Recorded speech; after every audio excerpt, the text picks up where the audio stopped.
From Tampa Bay streaming news source, brought to you by AlertTodayFlorida.com. This is ABC Action News.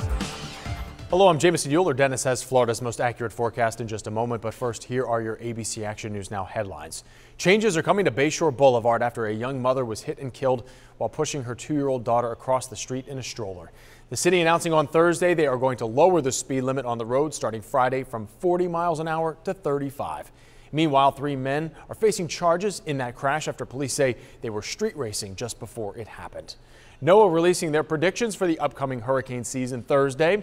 They say there's a 75% chance of having a normal or above normal season with 10 to 16 storms predicted total. Among those, somewhere between 5 or 9 will be hurricanes, and as many as 4 could become major storms. While NOAA says it's launched new satellites to improve its models and better predict where those storms could go, they cannot predict this far out how many could make landfall. Right now, workers in St. Pete are rushing to get the city's sewer treatment plants ready for this weekend's predicted rainfall. Construction crews are digging swales, adding sandbags, and getting tanks ready to take on a large amount of rain. Neighbors say they feel rattled by rain ever since FWC blasted St. Pete for dumping 1 billion gallons of waste during heavy rainfall into neighborhoods and Tampa Bay. But the city says they're confident it won't happen again. In other news, President Trump has canceled his high-stakes summit with North Korean leader Kim Jong-un. The president says North Korea has become too openly hostile, but he's hopeful talks could still happen down the line.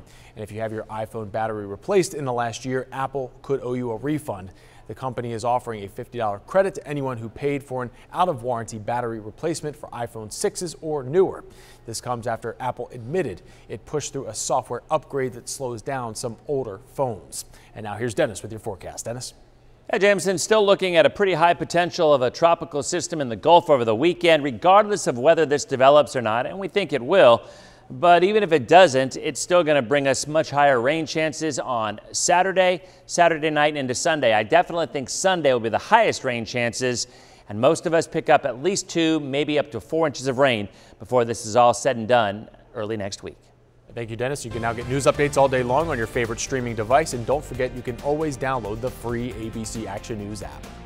Visibility while driving at night can be challenging for drivers, and their failure to see pedestrians is often fatal. In Florida, 75% of pedestrian fatalities occur at night. Many drivers say they never saw the pedestrian. What will it take to see them? Can you see him now? Drivers, look for pedestrians, especially at night. Pedestrians, make sure you are visible. Alert tonight, alive tomorrow. Because safety doesn't happen by accident.